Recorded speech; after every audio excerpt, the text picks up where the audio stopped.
Alors coucou à tous, aujourd'hui on aimerait bien faire un petit trajet qu'on a fait il y a pas longtemps avec Small et Mia.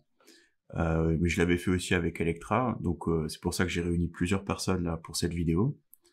Et donc on aimerait bien faire ce trajet ensemble et puis commenter un peu les images au fur et à mesure pour partager ça, voir si ça colle finalement. Donc déjà, Mia, Small, Electra, bonjour à vous.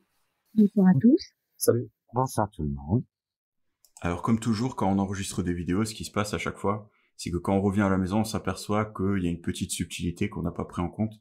Donc c'est jamais parfait, parfait, mais on va essayer de s'approcher le plus de la réalité.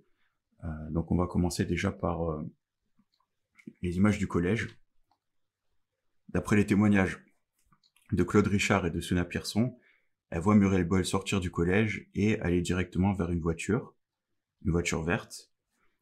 Ces deux filles voient donc la voiture partir. Si on s'en tient au témoignage de Muriel Boll, elle a tourné à droite en direction de la CIPA, et ensuite elle est passée par la rue Abel Ferry. Et donc ce trajet met à peu près 2 minutes. Et toi, Electra, tu m'avais dit d'ailleurs que il y a un PV où Muriel parle, dit qu'elle a vu la gendarmerie. Oui, c'est ça. C'est plus exactement un procès-verbal de Jean-Marie qui dit qu'il a vu un procès-verbal dans lequel Muriel, dans certaines déclarations, a dit que elle était passée devant la gendarmerie, mais que par la suite, elle dit autre chose. Mais je crois qu'à l'époque, le trajet obligeait justement à passer devant la gendarmerie. Il y avait une boucle à faire, il me semble, Daniel.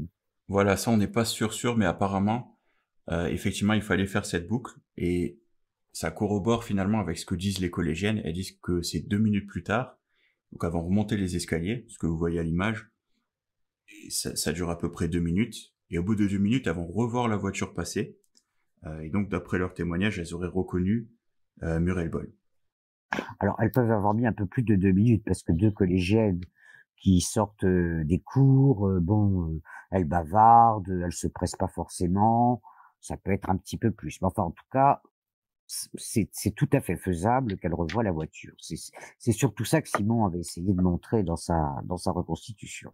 Donc ce trajet, on l'avait fait aussi avec Small et Mia. Peut-être que vous avez des impressions. Qu'est-ce que vous en pensez, vous, du coup? On se rend vraiment compte que la distance, elle est relativement courte entre le collège et cette rue principale, et que c'est vraiment plausible que ça arrivait comme ça. Ce qui est intéressant dans cette histoire, c'est que on parle pas d'une chose qui arrive quotidiennement tous les jours, que Muriel soit récupérée. C'est pas possible techniquement que qu'il y ait une incompréhension là-dessus, quoi.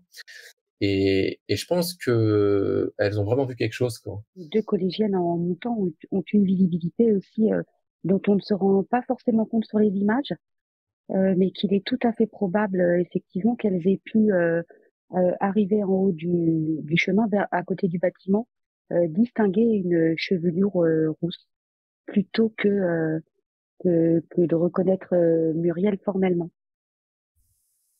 Oui, je suis assez d'accord. D'ailleurs, elles disent bien qu'elles ne voient pas le chauffeur, elles ne l'ont pas vu en bas et elles ne le voient pas davantage rue de Tassigny.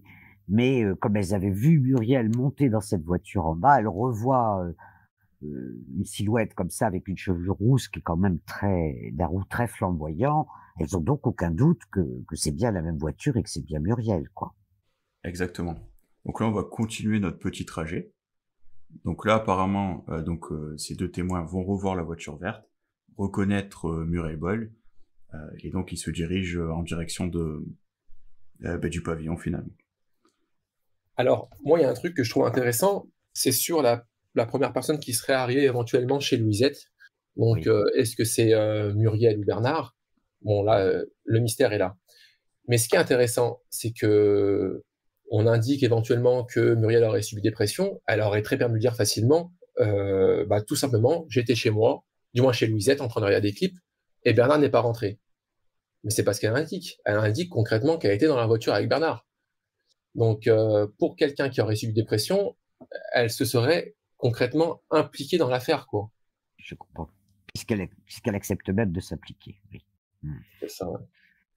Et moi, ce que je trouve intéressant, là, on peut le voir sur les images, c'est qu'on passe finalement devant le champion. Donc là, logiquement, parce qu'on sait qu'il y a quand même un PV qui parle, qu'apparemment c'était déjà prévu que que Bernard aille chercher Muriel au collège, que c'était déjà prévu la veille. Et bizarrement, là, ils vont passer devant le champion et finalement pas s'arrêter, continuer directement sur l'épange. Muriel elle-même, elle dit dans son PV, moi j'ai pensé qu'il venait me chercher pour aller faire des courses. Alors effectivement, comme ils font pas ces courses, est-ce que c'est pour ça que, parce que là, c'est vrai qu'il y a aussi un petit mystère sur l'itinéraire euh, qu'elle dit avoir emprunté. En particulier, elle parle de Champ-le-Duc, ce qui n'est pas le trajet forcément le plus rapide. Cela dit, on l'a fait et on a fait une vidéo là-dessus qui s'appelle Chrono, je crois, cette vidéo qui est déjà en ligne sur la chaîne depuis longtemps et qui montre que le timing reste tout à fait faisable et très proche en passant par Champ-le-Duc. Il a été question aussi de Beauménil.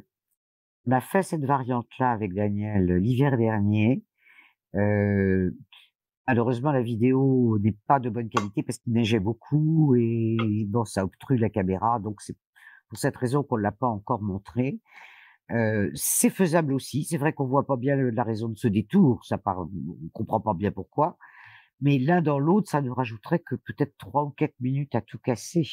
Donc, ça laisse le time, ça reste un timing tout à fait faisable. Voilà, ça rajoute peut-être 3 ou 4 minutes, mais en fait, c'est 3 ou 4 minutes parce que nous, on connaît pas très bien les lieux. C'est vrai, pour quelqu'un qui connaît bien, finalement, ça reste jouable, peut-être autour de 2 à 3 minutes. Mais effectivement, les images sont pas assez bonnes, donc peut-être qu'on la refera une fois. Mais c'est vrai que voilà, en tout cas, là, on passe par cette fameuse CD44. Et on voit que finalement, ça va assez vite, hein, parce que là, on est parti du collège il y a peut-être 4 minutes. Et finalement, on arrive déjà à l'épange. Mais c'est impressionnant. Je m'en suis vraiment rendu compte sur place, moi, c'est qu'en fait, les distances, elles sont relativement courtes. Alors autant sur une carte, c'est relativement complexe, on voit que c'est plutôt espacé et on se dit qu'il faut énormément de temps, mais en fait, non, c'est très très rapide. Et alors, il y a tout de même un petit bémol là. C'est vrai que les distances sont très proches et moi aussi, ça m'avait beaucoup frappé. Néanmoins, vous avez fait ça, je crois, à la sortie de midi du collège. Or, il y a quand même pas mal de collégiens qui sont demi-pensionnaires, enfin qui restent manger à la cantine. Et je pense que c'est une sortie qui est moins chargée que celle du soir. Avec Daniel, on l'avait fait, il faisait nuit d'ailleurs, l'hiver dernier, à 17h. C'est vrai qu'il y a quand même beaucoup d'autocars, beaucoup de voitures de parents, beaucoup de piétons qui traversent. C'est plus embouteillé et pour sortir, disons, de la zone du collège, certainement que ça prend un peu plus de temps. D'ailleurs, Simon, dans sa reconstitution, il met 5 ou 6 minutes, je crois, hein, à arriver rue de Latte de Tassigny. Donc, bon, c'est pour relativiser un petit peu. Mais l'un dans l'autre, les distances sont très courtes et on s'aperçoit que, en effet, tout ça va très vite quand même. D'ailleurs, j'avais recalculé pour voir la différence entre cette vidéo et celle qu'on avait fait donc à 17h. Et finalement, ça se joue à quelques secondes. Hein. C'est, je crois, 50 une minute, quoi. 50 secondes, une minute. Donc finalement, c'est pas énorme, quoi. Et en plus, apparemment, si on en croit Jean-Paul Moulin, il y avait quand même beaucoup moins de voitures à l'époque. Donc l'un dans l'autre, pratiquement tous les chronos que j'ai vus, on est sur entre 17 et 19 minutes. Et c'est vrai que même celui-là, ça rentre à peu près. Ça, c'est vrai. Puis en plus, il n'y avait pas tous ces ronds-points qu'il y a maintenant partout, qui sont justement là pour ralentir les voitures. Et c'est vrai que probablement, il n'y avait pas non plus les limitations de vitesse qu'il y a actuellement. Je pense que les gens qui connaissaient très bien le trajet, ils fonçaient, ils s'arrêtaient pas au carrefour. Enfin, voilà, quoi. Probablement. Voilà. Donc là, on va monter sur le pavillon. Et là aussi, sur les images, malheureusement, on le voit pas très bien. Mais ça monte beaucoup. Et ça, enfin, tout le monde s'en a aperçu assez vite. Et c'est dommage que sur les images, on voit pas vraiment le relief. Et ce qui est intéressant, c'est que par ce relief, on n'a pas une vraie visibilité à plusieurs centaines de mètres. Parce qu'il y a tellement de dénivelé que les rues sont relativement petites. Par exemple, si on est au niveau de la maison des Meluria, on voit pas forcément tout le haut du pavillon. C'est vraiment super intéressant. Exactement. Nous, on nous pose souvent la question, mais est-ce que depuis le bas du village, on pouvait voir le pavillon, tout ça? En fait, à cause de toutes ces collines, c'est quand même assez montagneux, on va dire, hein, même si c'est pas des sommets, c'est pas le Canigou non plus, mais malgré tout, ça obstrue la vue. Donc effectivement, ça ça permet de pas être C'est un vu. relief très accidenté. En tout cas, C'est vrai. c'est pas si plat que on a l'impression là sur les images que c'est assez dégagé. Or, c'est pas vrai. Quand on est sur place, on sent bien que c'est encaissé. Il y a beaucoup de relief, beaucoup plus de relief. Moi, ça m'a tout de suite frappé en arrivant. Et Puis la les rue rues Bellevue, sont très étroites aussi. ouais, c'est oppressant. Alors, on s'en rend pas compte. On a l'impression qu'il y a de l'espace, mais c'est pas vrai. C'est beaucoup plus étroit que ça. Donc si on en croit à ce qu'a dit Muriel, Bernard se serait arrêté, je vais essayer, à peu près à cette hauteur. Il serait descendu de la voiture, il serait remonté à pied, il aurait pris l'enfant. Nous, là aussi, on a un parti pris parce qu'on pense que ça correspond peut-être pas à la réalité, on pense qu'il est monté. Donc soit par la rue des Champs, soit par le rue du Bois, là pareil, on n'y était pas, hein. Donc on est obligé de faire un choix. Là, pour ce qu'on vous montre, mais finalement, nous-mêmes, on est encore... voilà, on oscille entre les deux, hein. Plusieurs versions possibles. Il y a une logique à ce qui monte par la rue des Champs, c'est que ça lui permet de passer devant le pavillon et de voir si l'enfant est oui ou non dehors sur son tas de sable. Effectivement, et c'est ce que je me dis aussi moi, c'est qu'en fait, j'ai vraiment du mal à croire éventuellement Bernard qui soit à pas de doigt, qui monte, qui récupère l'enfant, qui redescende et qui remonte éventuellement devant le pavillon pour arriver à un croisement avec Marcel Clodon et Colin. Donc, Donc c'est pour ça que pour moi c'est beaucoup plus crédible qu'il soit en haut. Il a une proximité et de plus il est pas face au pavillon. Il peut être sur le côté et avoir un œil attentif pour voir s'il y a quelque chose qui se passe, quoi. Et puis à cet endroit-là, il est relativement tranquille puisque les lieux sont quand même très désertiques. Faut savoir que la maison à droite qui existe actuellement n'était pas là à l'époque et que garé à cet endroit-là, il est sur le pignon de la maison de Monsieur Méline où il n'y a pas de fenêtre et il est caché, bien caché par la végétation aussi également. C'est un endroit très désertique, très tranquille. il n'y avait pas la maison de sa fille, d'ailleurs, c'était le verger de Monsieur Méline à l'époque, et donc il y avait beaucoup d'arbres, beaucoup de végétation. Et puis il y a cette fameuse entrée du chemin 28, qui est ce chemin qui longe les parcs derrière le réverbère et qui monte jusqu'à la forêt.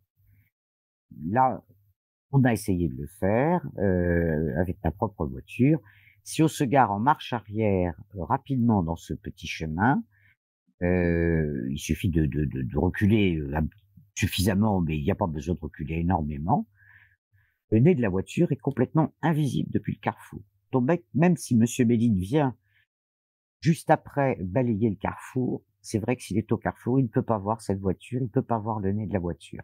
Et ça a l'avantage qu'ensuite la voiture, elle n'a qu'à repartir en marche avant, le long de l'orée du bois. C'est peut-être ça que Muriel appelle le demi-tour dans son procès verbal.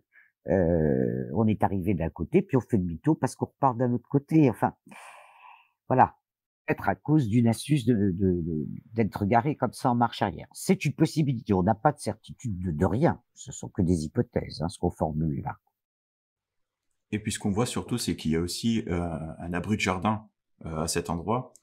Donc là aussi, ça va permettre de se cacher encore plus. Ça, c'est les images qu'on vous montre. Là, c'est des images de l'époque. On voit encore la voiture dans le garage, tout ça. Et donc, c'est vrai que c'est assez pratique pour être discret. Voilà. Donc ça reste une possibilité. Peut-être que toi, Electra, tu nous passeras les photos d'ailleurs qu'on a fait quand on était sur place. Puis on les montrera. Oui, tout à fait, tout à fait. Parce que là, je me suis déplacé au carrefour. Il faudrait vraiment être à l'extrême droite du carrefour pour en biais arriver à voir peut-être quelque chose. Mais sur le carrefour et en général, quand il dit qu'il balayait les gravillons, c'est plutôt sur les bords parce qu'en plus c'était parce qu'il avait peur que ces gravillons gênent des vélos. Donc c'est plutôt sur les bords qu'on balaye les gravillons. On ne peut pas voir le nez d'une voiture si elle est garée suffisamment en arrière. Oui, Muriel, dans une déclaration sur PV, fait référence à une vision qu'elle a à ce moment-là, quand la voiture s'arrête. Elle voit deux maisons, dont une où elle distingue bien le toit. Et c'est vrai que de cet endroit-là, nous en avons fait l'expérience. Positionné vers le carrefour, nous voyons très bien le toit de la maison des Villemain. Exactement. Et en plus, le toit est atypique puisqu'ils ont agrandi pour faire un deuxième garage. Et c'est vrai que du coup, c'est un toit qui est vraiment atypique, très long. Donc effectivement, ça peut correspondre à ce qu'a dit Muriel. Un toit, oui, un toit asymétrique, vraiment très particulier. C'est le seul qui ressemble à ça dans le village. Et il est très particulier. Et elle précise bien qu'elle ne voit pas le devant de la maison. Elle ne voit que ce toit qui descend beaucoup. Donc le reste, elle ne peut pas voir ce qui se passe. Et c'est vrai que sur place, c'est exactement la vision qu'on a. Quand on est à cet endroit-là, on voit que la pente du toit, on peut pas voir le devant de la maison des villes. Voilà. Donc là, on peut calculer, parce que voilà, par rapport au chrono, le temps qu'il aille chercher l'enfant qui revienne, on peut peut-être rajouter 2 minutes. Je pense que c'est raisonnable sur le chrono. Oui, enfin, d'ailleurs, c'est ce que dit Muriel. Muriel dit dans son PV, il est resté absent environ 2 minutes. Là aussi, il y a 2 possibilités. Ou bien il est parti à pied, il a traversé le carrefour à pied, mais c'est relativement rapide de traverser un carrefour sans être vu. D'autant que Méline, à cette heure-là, est à l'intérieur de son garage, en train de démonter sa lame. Il dit qu'il reste 10 minutes à l'intérieur de son garage, démonter la lame de sa faucheuse de son tracteur, finir de la nettoyer. Bon.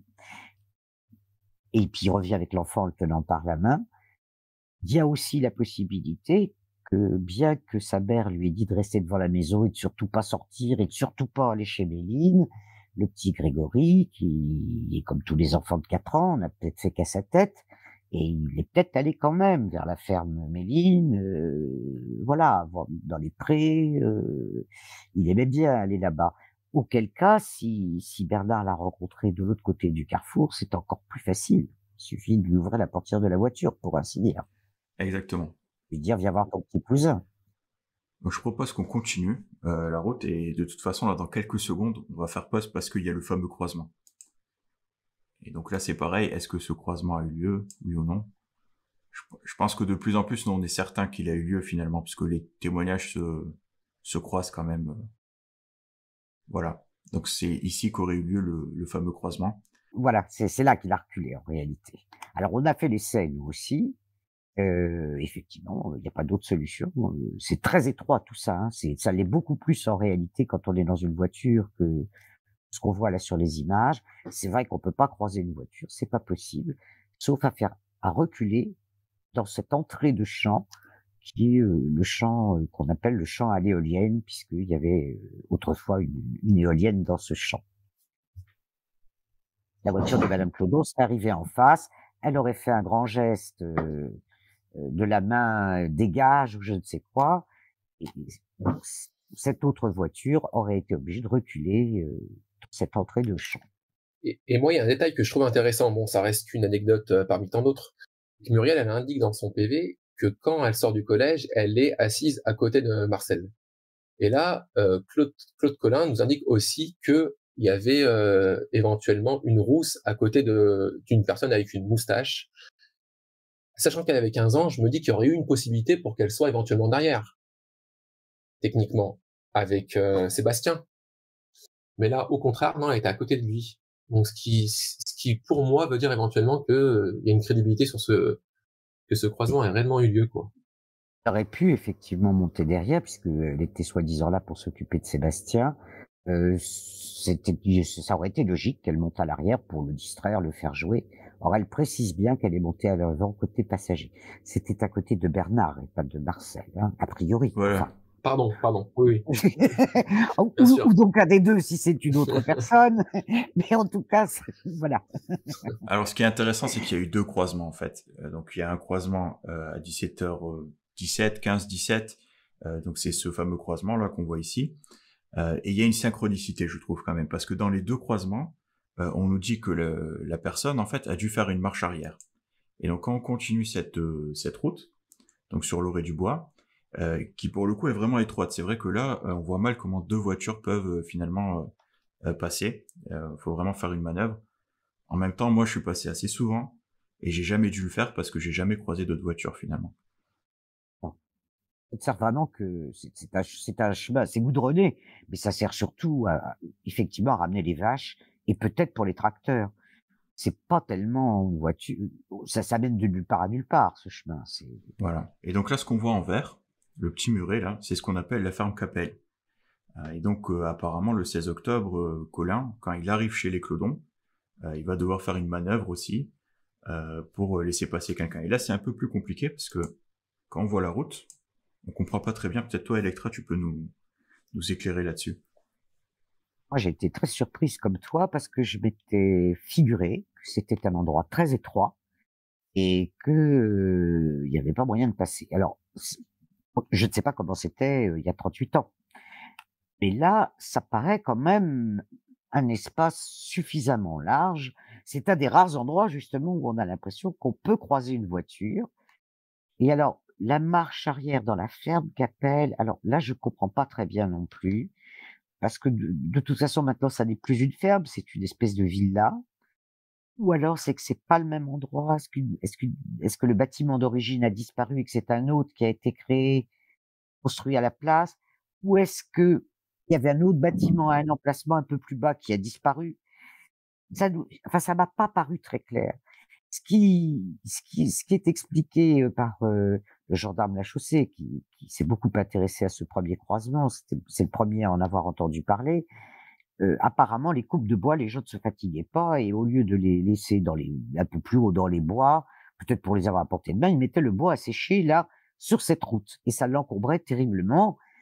Et comme elle était peut-être plus étroite à l'époque, il arrivait même qu'on puisse pas l'emprunter avec un véhicule. Alors, est-ce que ça aurait été un ultime repérage pour s'assurer que la voie était libre et que le ravisseur pouvait partir par là sans être gêné par les tas de bois?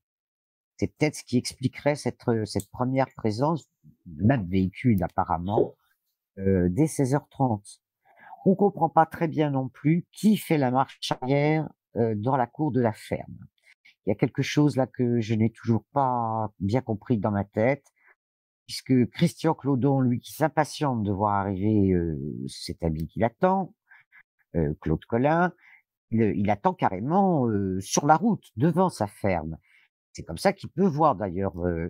Mais alors on comprend pas très bien qui vient d'en haut, qui vient d'en bas.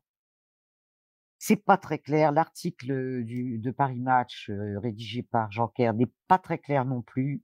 Il a dû reculer faire une marche arrière, mais on ne sait pas qui est le il. Est-ce que c'est Colin ou est-ce que c'est la voiture qu'il croise? Voilà. Ça reste un peu mystérieux pour moi. J'avoue que je ne comprends toujours pas bien dans ma tête le schéma de ce croisement-là. Voilà, ça fera peut-être l'objet d'une vidéo un peu plus longue. Donc maintenant, on va descendre la rue des Bosquets. Et là aussi, en fait, on est sur le point mort, en fait. Hein, on ne doit pas accélérer, ça descend vraiment beaucoup. Et là, je crois, je me souviens d'ailleurs que Mia, tu m'as dit qu'on peut ressentir éventuellement ce que la personne a ressenti aussi, une espèce de vitesse quand il va à la poste. Alors, on ne sait pas ce qu'il est passé par la rue des Bosquets ou par la rue des Pins. Bon, voilà, on a fait ce choix-là pour cette descente. C'est le plus logique quand même, parce que c'est le plus roulant. La rue des Pins, elle est tellement tortueuse et pentue que on voit pas bien l'intérêt d'aller la prendre. Mais ça aurait pu être possible, oui. Il va à la poste, hein, finalement. Enfin, on sait pas s'il va à la poste. En tout cas, Muriel dit qu'il a fait un arrêt près de la gare. Muriel dit, on s'est arrêté dans une rue qui était barrée, et on sait que c'est le pont qui était en travaux à ce moment-là, le pont de l'Épanche qui était en réfection, et que le barrage était rue du Stade. Et là, il dit, on s'est garé sur une petite place, donc sans doute que le barrage était un petit peu plus loin et qu'on pouvait accéder à la place qui servait de parking derrière la gare. Ce serait stationné là. Donc, il va se garer et il va poster la lettre. Là aussi, il faut qu'on détermine un temps. Combien de temps il met à peu près pour aller poster la lettre, si c'est lui qui l'a posté, hein, mais on va partir de ce postulat, que c'est bien lui qui l'a fait. Je pense que 2 minutes, c'est assez raisonnable. Je sais pas ce que vous en pensez. Nous, on l'avait fait, je crois que j'avais mis 1 minute 30 en mode footing. Donc voilà, si on admet qu'il a juste marché, je pense que 2 minutes, c'est vraiment largement suffisant. Muriel précise que l'arrêt est bref, environ 2 minutes. Elle dit qu'il n'a pas fouillé dans la boîte à gants, qu'il est parti, il ne tenait rien à la main. Mais je pense que c'est un élément qui est intéressant, parce que souvent on insiste sur le fait que les gendarmes auraient éventuellement mis une grosse pression à Muriel. s'il y avait une grosse pression, ils auraient limite carrément fait le récit en disant il avait un papier, une feuille et une lettre. C'est pas le cas justement. Donc à C'est chaque vrai. fois, il y a des détails qui sont vraiment importants. Les commentaires de Muriel dans ses dépositions, ils sont vraiment super importants, je pense. C'est vrai qu'ils auraient pu simplifier la vie, hein, et dire voilà, il a pris la lettre, il est parti avec. Donc ça donne de l'authenticité en tout cas, et ça laisse aussi des zones d'ombre. Bien sûr, c'est que je reviens un petit peu à ce qu'on disait avant par rapport au haut de l'éponge. Il y a le commentaire où il y a Laroche qui aurait dit fais attention à Bibiche. Ça, c'est pas une chose. Je pense pas que que les gendarmes savaient que Sébastien était surnommé Bibiche, par exemple. Mais ça fait vraiment commentaire spontané, quoi. Tout à fait, tout à fait. Et d'ailleurs, ils ne disent pas, et Muriel ne dit pas, il est allé poster ou est-ce que voilà, au moment où les gendarmes ne lui suggèrent pas du tout cette histoire de poste, le mot n'est jamais prononcé, hein. Il y a un arrêt, il s'en va 2 minutes, il dit: «Fais attention à Bibiche» et il revient. C'est tout. Le fait que Muriel ne voit pas aussi Bernard descendre avec une lettre à la main euh, confirme aussi peut-être le fait que la lettre ait été écrite à l'avance et simplement glissée dans sa poche. Ouais, c'est pas impossible. C'est très probable qu'elle avait été écrite à l'avance parce que d'ailleurs elle ne parle à aucun moment d'un arrêt ou qu'elle-même l'aurait écrite sous sa dictée ou qui se serait arrêtée pour écrire une lettre. Euh, En plus, ça supposait d'avoir sur lui à ce moment-là du papier, une enveloppe, un timbre, un stylo. Bon, Bernard, à mon avis, c'était plutôt le genre à avoir dans le coffre de sa voiture, ça de la ficelle certainement, probablement qu'il pouvait en avoir. Il avait des outils, c'est quand même un ouvrier, il faisait du bois. C'était pas un représentant de commerce pour se promener avec un attaché-caisse et tout ce qu'il faut pour faire des papiers, quoi. Voilà, donc il poste la lettre, donc on va rajouter 2 minutes au chrono. Et ensuite, là aussi, il y a un parti pris, parce que finalement, sur PV, Muriel, elle va dire qu'ils ont tourné à droite, en direction de Bruyères. Et c'est vrai que nous, à force de vraiment s'intéresser à tout ça, en discutant notamment avec Monsieur Bourrion, on s'est aperçu que pour rentrer à Docel, à l'époque, en tout cas, le chemin le plus simple, c'était quand on venait d'une localité qui s'appelle Le Boulet. Là, comme la route était barrée au niveau de l'hôtel de l'Est, il fallait passer par Pré pour arriver sur cette route. Le timing est à peu près similaire, hein, on perd peut-être pareil encore une fois 1 ou 2 minutes. Donc il y a ces deux choix, soit la route par le Boulet, et du coup on arrivait directement à l'intérieur de Docel, c'était très facile d'accéder d'une part à l'église, mais aussi à la caserne des pompiers, ou alors on passait donc par la CD44, ce qu'on va faire là sur cette vidéo. Et là, par contre, à l'époque, il fallait quand même rentrer vraiment dans le village, descendre au niveau de la ferme Taché, et faire tout un détour pour arriver à la caserne des pompiers. C'est-à-dire que c'est soit on fait le trajet par la rive droite, soit par la rive gauche. En gros, c'est ça. Comme le pont de l'Épange, le principal pont, celui qui est au bout de la rue du Stade, est barré, si on veut faire le trajet par la rive gauche, il faut aller prendre le pont de Près.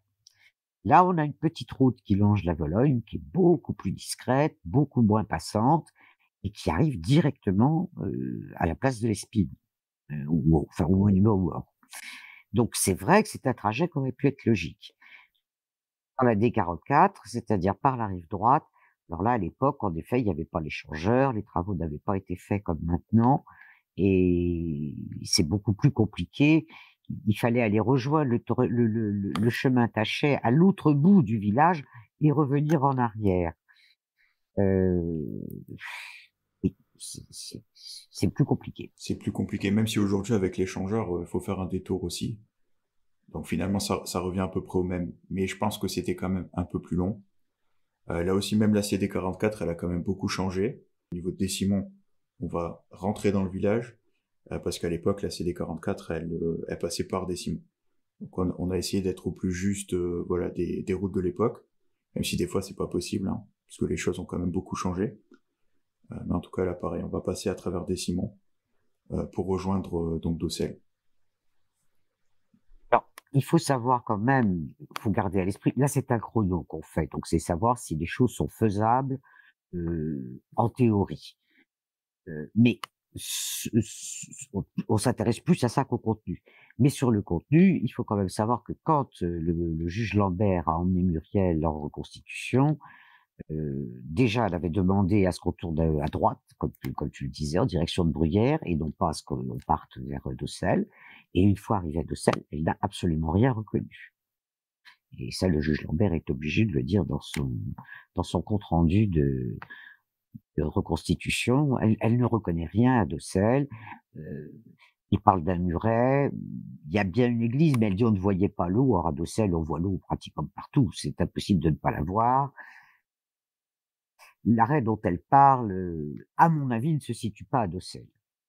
Quand elle voit Bernard partir avec l'enfant et revenir sans lui, je ne pense pas que ça se situe à Docelles. Mais là, on est sur un chrono théorique, donc... En tout cas, on voit que, pareil, ça fait quand même un certain détour quand on passe par Décimon. Je pense que là aussi, on doit perdre 30 secondes. Donc, effectivement, aujourd'hui, c'est beaucoup plus rapide. Et je rejoins ce que tu disais sur Docelles. C'est vrai que là, on sent qu'il manque des trucs. Peut-être même que là, les gendarmes auraient pu être un peu plus incisifs, essayer d'en savoir plus. Mais bon, après, on n'y était pas. Mais c'est vrai qu'on se dit, est-ce que c'était vraiment Docelles? Voilà, on avait trouvé l'alternative de Décimon, par exemple, l'église de Décimon, qui correspond un peu à ce qu'elle dit. On voit pas l'eau. Il y a une murette. Ouais, ouais. Cette reconstitution a été très bâclée. Muriel avait hâte d'en finir, le juge Lambert aussi, puisque il faisait arrêter Bernard Laroche pendant ce temps-là, et qui savait qu'on allait le lui ramener au palais de justice, où il l'a donc inculpé.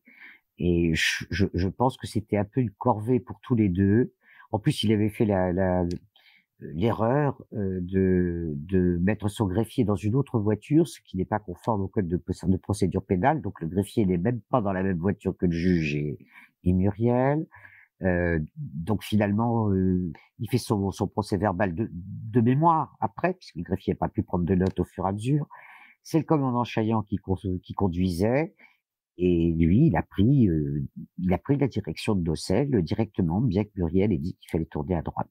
Peut-être que si on avait écouté Muriel, qu'on avait suivi son indication, ça aurait peut-être changé la face du dossier, je ne sais pas. Ce qui est vraiment intéressant, c'est que quand on s'est rendu à Décimon, je sentais vraiment qu'on était à l'abri des regards. L'emplacement de l'église et le petit muret prouve que ce lieu, il est vraiment, vraiment intéressant. Alors que Docelles, c'était beaucoup plus ouvert, je trouve. Oui, moi je trouve aussi. C'était beaucoup plus difficile de pas être vu. Alors d'autant plus que c'est le trajet que prend justement le fils Clodo avec son autocar, parce que c'est ça qu'il fait. Il dessert Docelles. Or, il venait de voir cette voiture à 16h30, il ne la croise pas sur la route et dans un bus, on est assis en hauteur, hein, on voit bien les autres voitures, il ne la voit ni à l'aller ni au retour, cette voiture, et il arrive, lui, place de l'Espine, justement, à 17h20, c'est son dernier arrêt, il fait d'abord un arrêt du côté justement de l'hôtel de la Poste, je crois, puis après il fait son arrêt à place de l'Espine, où il y a un arrêt-bus, derrière le monument mort, il fait son demi-tour à 17h20, il lâche ses collégiens, et il rentre ensuite directement à l'Épange. Là aussi, ça me paraît étonnant, qu'il n'ait pas repéré cette voiture verte qui justement l'avait déjà tellement, qui avait retardé déjà son ami à 16h30. Il la voit pas. Alors là, on rentre dans Docelles et donc on vient de passer ce fameux échangeur. Avant, c'était un peu différent. Donc là, comme vous avez vu, on a dû prendre le rond-point, faire tout un zigzag, ce qui correspond un peu à ce qui se passait avant, sauf que c'était de l'autre côté. Et donc là, on rentre directement dans Docelles. Et il faut savoir que, voilà, à l'époque, fallait passer par le Boulet, donc rive gauche, pour arriver par cette route. Voilà. Et donc là, si on s'en tient à ce que dit Muriel, finalement, ça correspond plutôt à cette église. Et nous, voilà, on est allé directement au niveau de la caserne des pompiers, parce que c'était plus simple. Et maintenant, il va falloir estimer aussi combien de temps donc il aurait fallu pour neutraliser l'enfant. C'est un peu dur comme langage, mais c'est ce qui probablement s'est passé. Donc pour le ficeler et le jeter à l'eau. Je sais que le juge Simon, par exemple, il avait dit à peu près 5 minutes. On peut peut-être même mettre 6 minutes Je sais pas ce que vous en pensez. Ça me paraît même un peu juste. Enfin, bon, c'est lui qui a fait la reconstitution, donc il est certainement le mieux placé pour. En théorie, comme ça me paraît un peu juste. Il y a beaucoup de choses qui me gênent là-dedans. En plus, Sébastien est dans la voiture. Je suis persuadé que Bernard n'aurait jamais rien fait de tous les yeux de son fils, pour ne pas le perturber, pour ne pas le traumatiser. Encore une fois, la Muriel dit, je l'ai vu partir en tenant l'enfant à la main, il a disparu derrière une murette. On voit rien qui correspond à ça, là, sur ces images. Et puis, il est revenu seul. Moi, j'ai beaucoup de mal à penser que ça se passe là. J'ai beaucoup de mal à raccorder ces images qu'on voit là avec les déclarations qu'on connaît. Oui, comme je disais, là, on est vraiment directement à la caserne des pompiers. Et vraisemblablement, ça correspond quand même plus à l'église. Là, c'est pour des questions pratiques hein, qu'on s'arrête à la caserne des pompiers. Voilà quoi. Parce qu'en tout cas, c'est là qu'on l'a retrouvé. Hein. Et c'est là que les reconstitutions, en tout cas, sont les plus probantes. En fait, c'est juste à cet endroit que c'est La possible. mise à l'eau est très probablement là, c'est le lieu le plus vraisemblable, même si on en a envisagé d'autres. Mais est-ce que ça s'est fait à ce moment-là et avec Muriel dans la voiture? Moi, je reste très réservé là-dessus parce que moi, je reste quand même toujours favorable à une hypothèse en deux temps et non pas que ça aurait été fait comme ça dans la foulée, la mise à l'eau. Ça me paraît très difficile. Moi, ce que je trouve intéressant encore, c'est les commentaires à Muriel. Elle indique, je pensais que Bernard avait amené Grégory chez un ami de la famille. Ça sent vraiment la réflexion qui arrive après. Vous voyez ce que je veux dire? Pas d'une déposition spontanée qui arrive lors d'une garde à vue, par exemple. Ou alors, ça veut dire qu'en effet, alors qu'elle prétend qu'elle n'a rien vu, elle a peut-être vu quelqu'un, une silhouette, et qu'elle a bien vu qu'il remettait l'enfant à quelqu'un d'autre. Je peux l'interpréter aussi comme ça, mais comme elle veut pas risquer de mouiller qui que ce soit, elle dit il est parti avec l'enfant, il est revenu seul. Mais c'est exactement dans la même séquence qu'elle dit j'ai pensé. Alors, après avoir dit qu'elle n'avait pas reconnu Grégory, qu'elle savait pas que c'était Grégory, et tout de même là, par contre, elle est capable de dire j'ai pensé qu'il l'amenait à un ami de son père Jean-Marie. Donc ça prouve qu'elle avait bien reconnu que c'était Grégory, bien entendu. D'ailleurs, elle dit bien qu'il l'a appelé par son nom Grégory pour le faire descendre de la voiture. Donc voilà, ça fait partie des contradictions des déclarations de Muriel. Alors la version alternative, c'est peut-être aussi une façon de protéger un peu la roche aussi. C'est-à-dire, elle est acculée, on voit qu'il y a des contradictions sur ce qu'elle raconte sur le chauffeur de bus, tout ça. Donc elle va avouer, mais finalement, sur la phase finale, qui est finalement le meurtre, hein, là, elle va peut-être aussi inventer ça pour le protéger. Minimiser au maximum. Oui. Mais il y a un élément qui est intéressant, c'est que le cousin est ressurgi en 2017 suite à ce qui s'est passé avec Jacqueline Jacob et Marcel. Et c'est vraiment, d'après ce qu'il a indiqué, c'est l'élément qui l'a poussé à témoigner parce que Muriel lui aurait indiqué qu'ils avaient confié l'enfant à des personnes. Donc peut-être à un couple. Deux personnes. Voilà. Donc Tout à fait, Small. Vous avez parfaitement raison. Le cousin dit bien qu'elle lui a parlé de deux personnes et non pas d'un ami de Jean-Marie, comme elle l'avait dit en garde à vue. Moi aussi, c'est un élément qui me frappe beaucoup. Le fait d'être jeté comme ça en pâture devant la place publique par les propos du juge Lambert, c'est vraiment horrible et elle a subi beaucoup de choses. Mais je pense que dans son langage, elle dit des choses qui m'interpellent. Par exemple, à un moment, elle indique dans sa rétractation, j'ai parlé parce qu'en fait, je pensais que Bernard avait avoué. Certes, bon, par la suite, elle revient en disant j'ai jamais été à l'épange, mais elle indique parce que je pensais que Bernard avait avoué, donc j'ai avoué. Bah moi, je trouve ça pas clair. Elle dit pas tout à fait ça. Enfin, par la suite, au moment de ses rétractations, elle dit les gendarmes m'ont dit qu'il avait avoué. Elle prétend qu'on l'a piégé, quoi. Ils m'ont dit qu'il avait avoué, et donc que si j'avouais pas, ben je serais considéré comme complice. Les gendarmes ont toujours dit ça, tous, en confrontation et partout. D'ailleurs, quand on lui a demandé de désigner lequel des gendarmes lui aurait dit ça, elle était incapable de le désigner.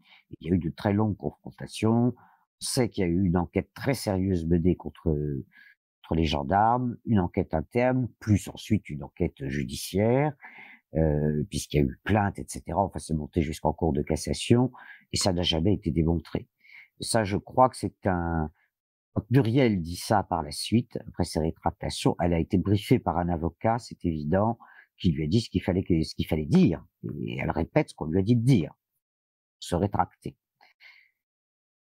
Et l'histoire de la complicité, l'histoire de la maison de correction, etc., tout se l'on nié, et ça n'est même pas logique. S'ils avaient jugé qu'elle pouvait être complice, elle n'aurait pas été relâchée complètement libre. Or, elle n'a été auditionnée que comme témoin. Elle a été raccompagnée le lendemain chez ses parents. S'il y avait le moindre soupçon de complicité, ils l'auraient gardée. Exactement. Alors, donc là, il aurait déposé l'enfant. Et maintenant, il y a ce fameux appel. Alors, il y en a qui y croient. Appel à Michel, hein. Il y en a qui y croient, il y en a qui y croient pas. Tu ne vises Je ne vise personne. personne. Donc là aussi, il fallait trouver une cabine. Donc à Docelles, il y en a deux. La plus proche, c'est celle qui a au niveau de la poste de Docelles. C'est là qu'on va quand même mettre l'appel parce que bon, en tout cas, il est pris au sérieux par les enquêteurs, même s'il se pose aussi des questions. Donc voilà, là il y a un appel qui est passé. Donc pour passer l'appel, parce qu'apparemment il aurait appelé d'abord chez les grands-parents, donc chez Monique et Albert Villemain, et ensuite chez Michel. Là aussi, il faut trouver une fourchette de temps. Peut-être pareil 2 minutes. Je sais pas trop. C'est très difficile parce que même pendant la reconstitution, il n'en est pas question. Il n'y a pas eu d'arrêt devant une cabine et Muriel ne fait jamais allusion à ça. Le deuxième arrêt dont elle parle, c'est à nouveau à l'Épange et non pas à Docelles. À Docelles, elle ne parle que d'un arrêt dans le lieu de destination où ils remettent l'enfant. Devant le juge Lambert, non pas en garde à vue, mais par la suite devant le juge Lambert, elle dit on est retourné à l'Épange et elle parle d'un nouvel arrêt dans l'Épange. Alors c'est très là on n'est plus dans les procès-verbaux, je veux dire. Ah, je suis d'accord avec toi. C'est vrai que là c'était pour essayer de boucler la boucle, hein. Après on sait qu'il y a aussi une cabine à Décimon. Est-ce qu'elle aurait pu confondre Décimon avec Docelles? On peut pas savoir. Et l'Épange, alors il y avait plusieurs cabines dans l'Épange. En tout cas, la cabine devant la poste était justement en cours d'installation ce jour-là, avec des ouvriers qui ont travaillé dans la poste, devant la poste tout l'après-midi.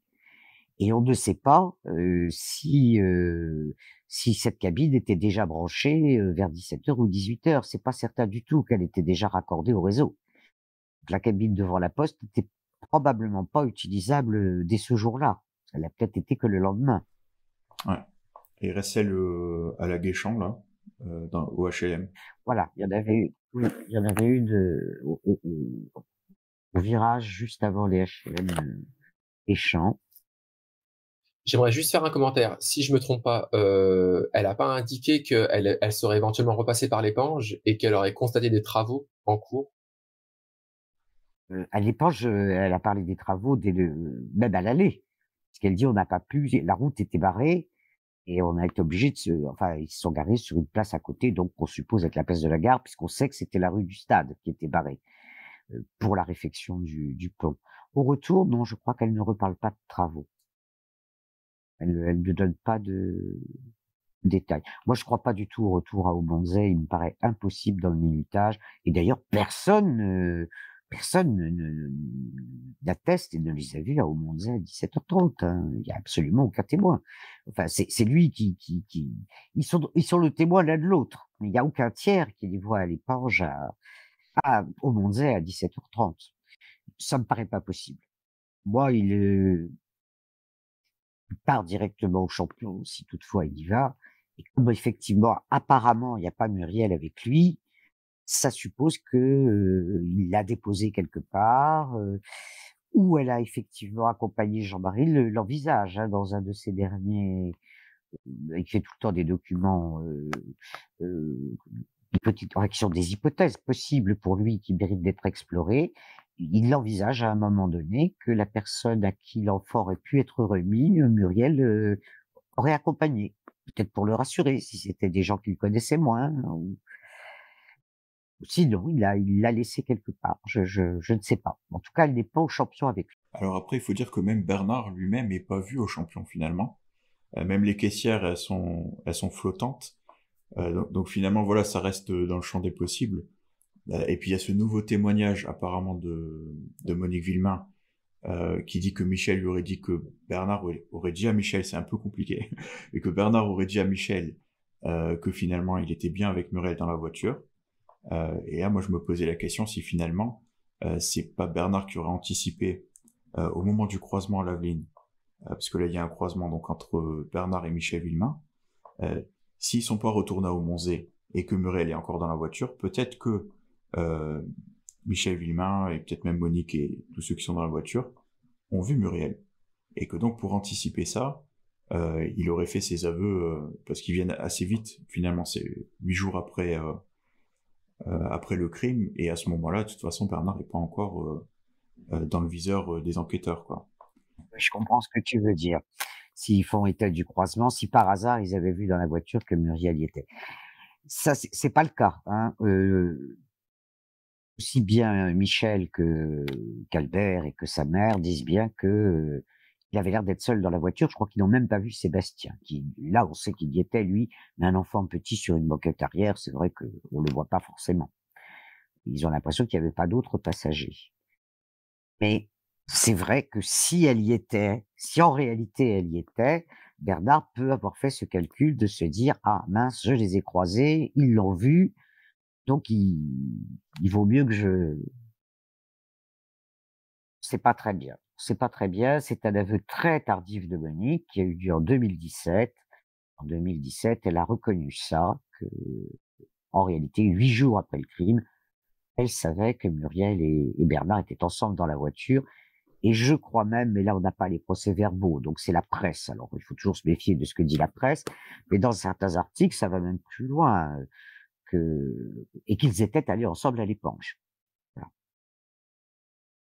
Va jusque-là dans certaines versions journalistiques. Voilà. Donc c'était un petit chrono là qu'on voulait partager avec vous, discuter un peu ensemble de nos impressions. Peut-être s'il y a quelqu'un qui a encore quelque chose à dire.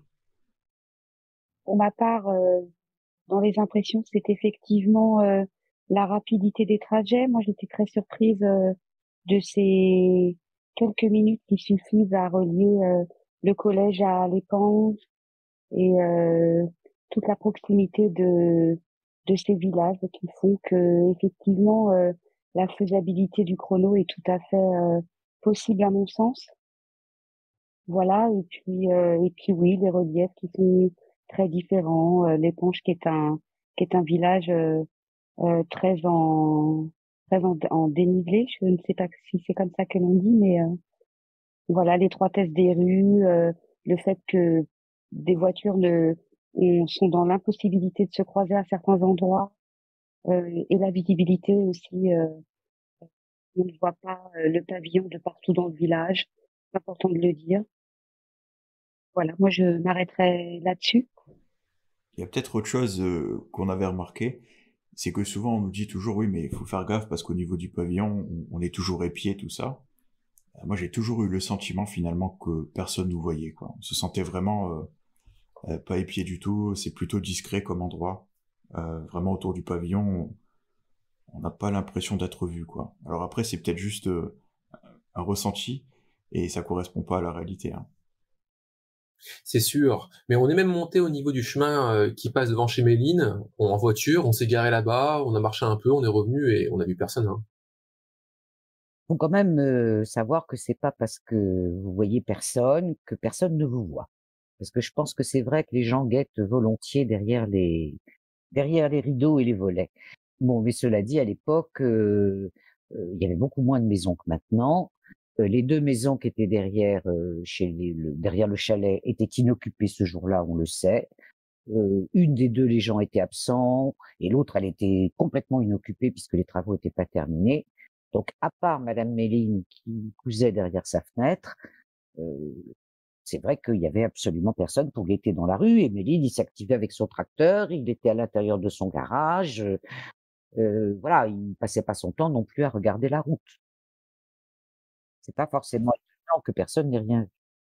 Effectivement, c'est vrai qu'on n'arrive pas à voir, derrière les fenêtres. En tout cas, on avait eu cette impression.